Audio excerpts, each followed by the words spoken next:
Eh bien salut à toutes et à tous, c'est Benzer de Meikit et aujourd'hui on se retrouve pour l'avant-dernier épisode de comment booster Windows 7. Je vous dis tout de suite que cet épisode va être le gros bordel, je sens que dans les commentaires je vais avoir des questions. Parce qu'on va s'attaquer à la partie vraiment de Windows, le cœur de Windows, là où sont écrits tous les programmes, toutes les valeurs hexadécimales et tout le bordel. Donc va falloir faire très attention et ne changer aucune valeur, sinon bah je vous le dis cache, Windows va planter. Vous pourrez plus le redémarrer si vous changez des trucs. Donc bah déjà avant de commencer on va faire des choses simples. Donc ce qu'il faut faire c'est que Windows 7 dispose d'un système de mise à jour, mais il n'installe que les mises à jour euh, en quelque sorte très importantes et importantes. Mais les petites mises à jour facultatives ne les installe pas toujours et en général ce sont des pilotes graphiques ou son, ou même Windows, qui sont généralement très importants et qui améliorent votre navigation sur votre ordinateur. Donc ce qu'il faut faire, c'est faut les mettre à jour. Donc vous allez dans le menu démarrer, dans panneau de configuration, dans Windows Update, c'est le dernier en général, et ici vous aurez un nombre avec mise à jour facultative, ou alors vous aurez comme moi, aucune mise à jour est disponible. Donc si vous avez des mises à jour facultatives, vous cliquez dessus, ça va vous ouvrir une page, faudra cocher toutes les mises à jour que vous voulez, donc moi je vous conseille même, je vous ordonne de cocher toutes les cases et de faire les mises à jour.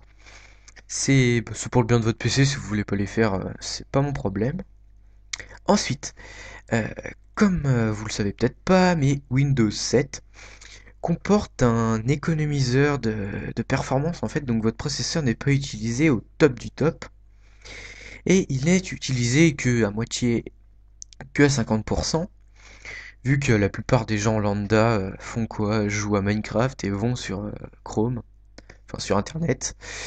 Donc il n'y a pas besoin d'avoir un IE25 pour aller sur Internet. Donc moi je vais vous montrer comment faire tourner plein pot votre processeur. Donc moi j'ai un ordinateur portable, je sais pas si ça marche pour les ordinateurs fixes. En fait vous allez ici sur l'alimentation et vous pouvez faire autre option d'alimentation et cocher ici. Si vous n'y avez pas, vous allez dans le menu démarrer, panneau de configuration, option d'alimentation et voilà.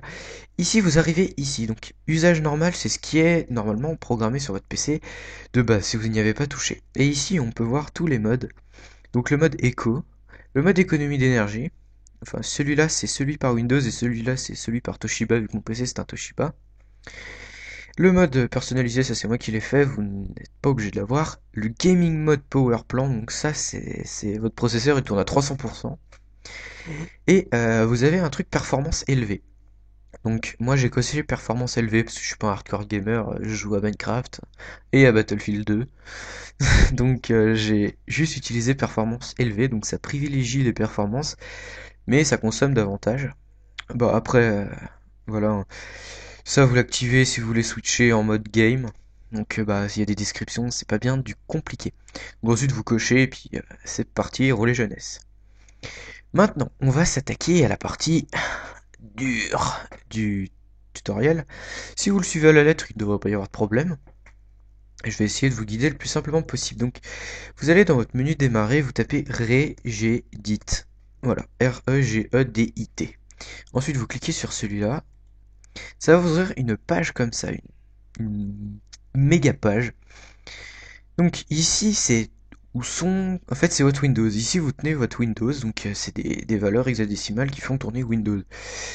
Et maintenant, vous m'écoutez bien.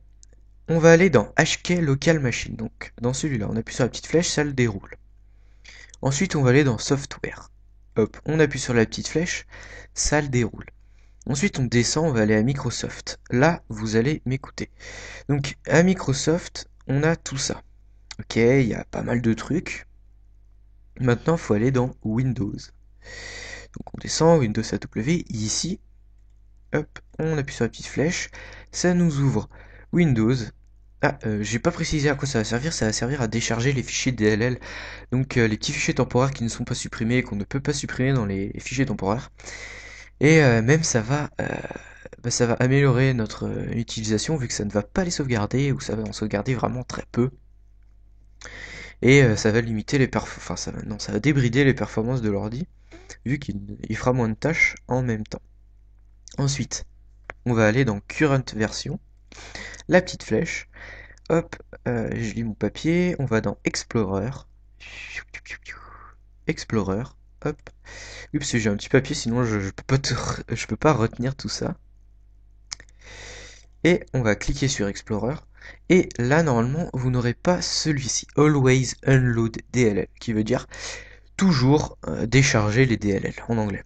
Si vous ne l'avez pas, vous faites édition, nouveau, et valeur dword 32 bits.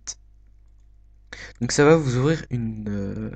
je vais le faire avec vous parce que je sens qu'il va y avoir des problèmes. Donc hop, édition, nouveau, valeur dword 32 bits. Ici ça marque le nom de la valeur. Ce que vous allez faire, c'est que vous allez marquer always avec une majuscule. Les majuscules c'est super important. Si vous mettez pas de majuscule, ça ne va pas marcher.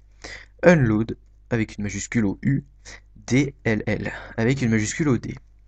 Après vous cliquez là, vous rentrez dedans avec un double clic. Maintenant, à la place de donner de la valeur, vous allez mettre un 1 à la place du 0 et vous vérifiez bien que c'est en hexadécimal. Ensuite vous faites OK. Voilà, c'est fait. Ensuite on va passer à autre chose, c'est pour booster notre mémoire tampon, donc ce qui va enregistrer nos programmes et tout le tralala, pour que ça s'exécute plus vite. Donc ce qu'on va faire, je vais revenir tout en arrière pour bien vous montrer. Tac, tac, tac, tac, tac. Vous voyez, ça c'est tout Windows, hein. Enfin ça c'est vos programmes qui sont installés dessus. C'est quand même un peu énorme. Voilà. On retourne au début. Bah en fait on fait pareil. Donc démarrer Regedit, mais si vous êtes déjà là, c'est pas grave. Maintenant on retourne dans HK Local Machine. J'ai fermé parce que c'était pour bien redébuter. On va dans Système. On va dans Current Control Set ici. Hop. On va dans Control. Hop. On descend, on va à Session Manager. Donc à S. Session Manager. Tac. Ensuite, on va à Memory Management. Ici. Hop. Enfin, on clique dessus, pardon. Voilà. Et ce que vous devriez avoir, ou peut-être pas, c'est pas obligé de l'avoir, c'est IO Page Lock Limit. Donc c'est pour limiter le paging. C'est pour booster la mémoire tampon en gros. Et si vous l'avez, vous faites un double clic dessus et vous allez marquer cette valeur, un F avec 4 zéros et en hexadécimal. Si vous ne l'avez pas, et vous faites édition, nouveau, valeur dword 32 bits et vous copiez ce nom. Donc une majuscule au I, une majuscule au P, une majuscule au L et une majuscule encore au L. C'est fucking important. Et après vous mettez F suivi de 4 zéros. Ensuite, vous allez aller dans Disable Paging Executive. Ça, normalement, vous l'avez. Vous faites un double clic et ici, à la place, données de valeur, vous allez mettre 1 et en hexadécimal. Ensuite, vous faites OK, vous redémarrez votre PC pour que ça prenne en compte vos choix et vous allez sentir, ou peut-être pas, une légère différence, mais ça sera quand même plus vite. L'exécution des programmes sera plus rapide. Une fois qu'ils ont été déjà lancés, hein, parce que si vous démarrez votre PC et que vous lancez un programme, faut le temps que tout se mette en route et là ça prend du temps. Mais si vous le fermez et que vous le rouvrez, ça sera beaucoup plus vite. Donc voilà. En gros, c'était pour améliorer votre mémoire vive. Donc voilà, c'était tout pour l'épisode 3. Dans l'épisode 4, le dernier, on verra comment un peu améliorer sa connexion depuis son PC. Je dis pas qu'on passera de 2 mégas à 100 000 mégas, mais c'est juste pour que votre PC se connecte mieux à Internet et qu'il assimile mieux les transferts et tout le tralala. Donc voilà, moi je vous dis à la prochaine, bye tout le monde.